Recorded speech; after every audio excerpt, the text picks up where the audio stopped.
Good morning. It's Denise from Whitefish, Montana, talking to you today about how we hold space for another person. So before we get going and giving you time to grab your tea or get yourself settled, a couple things I wanted to talk about first and foremost. This beautiful maple tree behind me is, I don't know, about 70, 80 feet tall, and it just majestically stands in our backyard, and it just holds space for the whole property. And so I couldn't think of anything I'd rather do today than stand, right here next to this tree. Well, sort of under the deck a little bit, because I was all set up out there, and then it started to rain, so you might see little sprinkle drops coming by every once in a while. Second thing is that I'm a stone collector. I've got this carnelian, which is just a wonderful stone for compassion. And sometimes when I just need to sort of hold on to something, I bring this rock and I put it in my hand. So we're going to talk a little bit today about how we hold space. And it was inspired by an article on Facebook by Heather Platt. She said, what it means, we are willing to walk alongside another person in whatever journey they're on without judging them, making them feel inadequate, trying to fix them, or trying to impact others. And it was a beautiful article, and I shared it on both my professional, hi Stuart, you're here. I'm so glad you're joining me today. What it takes to hold for another person and hold for ourselves and hold for our community and hold for our nation. So I thought this was a really good skill for us to practice right now. And, a disclaimer I have to say is that I'm a double Pisces. I have a Pisces sun and a Pisces moon, which means that I don't just do things lightly. I do things really big and really deep. So here I am, sort of like in my perfect favorite weather. It's rainy outside, it's cold, you can curl up, there's a fire, and I'm in this what does it really take to hold space mood. So I'm going to try to lighten it up a little bit, but just know that that's sort of where I go all the time. So I discovered the whole process of how we hold space about 7 years ago. I was living in Salt Lake. I was working for Aspen Education at the Assessment Institute, and it was sort of like the top of the admissions game for me, and loving the depth of how we do assessments and how we do work, and sort of looking bored, restless. That wind was blowing, there was something going on. And I got a call from an old college roommate, and he told me that he was in Portland and was going through some really serious medical issues, and asked if I would chat with him, asked if I would come visit with him. And so in October, late September, October, the journey started of going out to Portland and sitting in a hospital room, sitting in an apartment, learning how to just be present and hold space.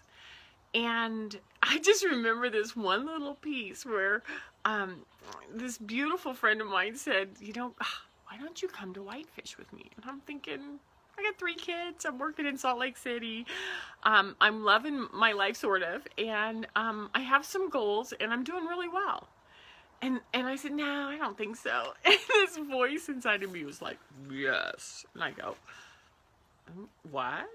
Yes, we're going to Whitefish. And I thought, okay, we'll make this happen. We'll go to Whitefish. I have no idea what I'm there to learn or what it's about, but I'm trusting this voice that came up out of nowhere and said yes. So what I did was I moved everything I own to Whitefish, and I sat for 10 months and held space for a man who was struggling with stage 4 cancer.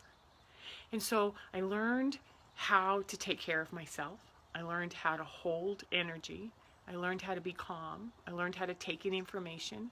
I learned how to do a lot of different pieces. So I thought I would share some of those tools with you, because I think it's really important as a parent and as a boyfriend or a girlfriend or as someone in a relationship to understand, what does it really mean when we hold space? So to start with, we have to have that intention that we're completely present. Absolutely present. So whatever we need to do to center ourselves.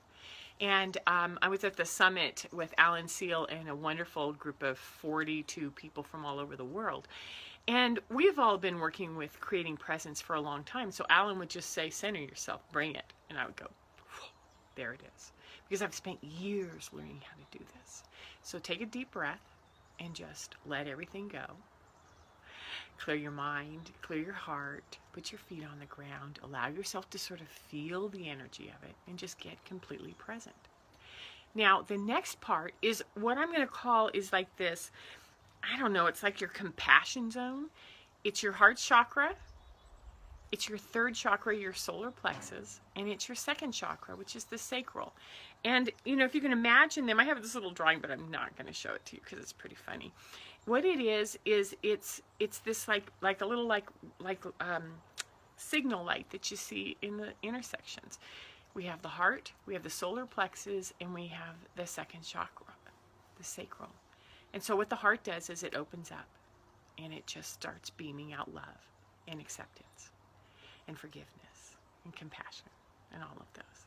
And then the most important part is to bring that third chakra, your solar plexus, you know, that place where we hold our will, and to bring that in and open it up. And I'm willing to be here. I'm willing to let go. I'm willing to surrender. I'm willing to hold right now. And then when we bring in that second chakra, the sacral, what happens is we bring in this sort of ooey, gooey, emotional, feminine, nurturing ability to hold. So we've got our heart open, we've got our will open, and we've got all of our emotions present, but yet calm. And so when we open this three-centered spot, and then we sort of ground our feet in, whether we're sitting in a chair and we put our feet on the ground, or we stand up, or we sleep. Oh, thank you, I've got a heart coming across. Love the hearts. Just bring them across as much as you want. It helps me understand how to talk about this compassionate place of holding space. So we ground our feet. We open this compassion center, our heart, our third chakra, and our second chakra. And then when we relax, we allow our intuition to just be present. Not effort and try to find out what to do, but just to be present. And from that place, that's when we address people who are in pain. Children who have painful experiences, stories to tell us. They're hurt, they're upset, something's going on. Stuart's typing something. You got it. Thank you, Stewie. God, I love having somebody over there on the other side of that camera.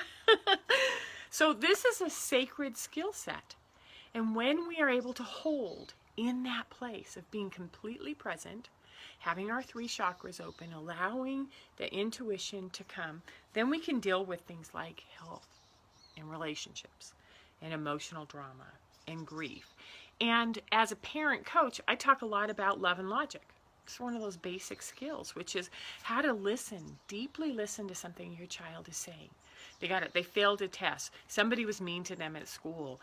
They hate their roommate in college. They don't like the boss that they're working for. They thought they were going to get a job and they didn't. You know, all of these things that happen from kindergarten to college and post-college. And so what we do is we hold and we become completely present and we hold space for them. And then that little canned response, oh, bummer, what are you going to do about that? That comes from love and logic. It's not just sort of like a little popped tune or phrase that you came up with. It's actually coming from this resonating center that we have, like, oh, what are you going to do about that? And that makes love and logic so much more powerful when we're in a place of presence and when we know how to hold space. So the other place that this comes in is in the Alan Seal work that I do as a coach on the 4 levels of engagement, which is, you know, when we're in the middle of drama and there's stuff going on all over the place, we can either drop into this hectic fix-it mode, or we can open up our compassion center. We can open up that place where we hold for space, and we can watch the drama and we can watch the situation, and then we can turn and we can choose a different role, which is, I'm going to be the observer in this one. I'm going to watch what happens. I'm going to trust my intuition. I'm going to make sure my heart is guiding, that my will is not trying to trump something or trying to overreact, that I'm just going to be present. And then when I'm in that place where I'm in choice, then I get to look and say, so what do you think is really happening here? Is it that my son is scared of college? Is it that my daughter is seeing her friends change and they're changing in alignment with who she's becoming, and it's hard? So then we get, as a parent, as a partner, as an employee, we get to see the much bigger picture. So when we're holding space, literally and figuratively allowing ourselves to hold space, what we do, like this tree back here, we just allow ourselves to be present. We don't have an agenda. We don't try to force an outcome. We don't judge. We just simply say, what can I do for you right now while I'm here? What is it that you need from me? And I've got my little hands, over my heart. How can I be present? And then how can I take care of myself while I'm doing that? And so 10 months as a major caregiver for someone who went through surgeries and physical disappointments over and over again, it was really the hardest work I'd ever done. And to this day, it's the most beautiful work that I've ever learned how to do, which is to hold space. So if you want to learn more about how to hold space, look at different places where it can be used and really deepen that skill, let me know. I'm a coach. I work on this, my connection for a second, especially with parents. So check me out on DeniseDrydenCoaching.com. Enjoy this beautiful maple tree in the fall and everything that comes with October. Bless you and have a great day. Bye-bye.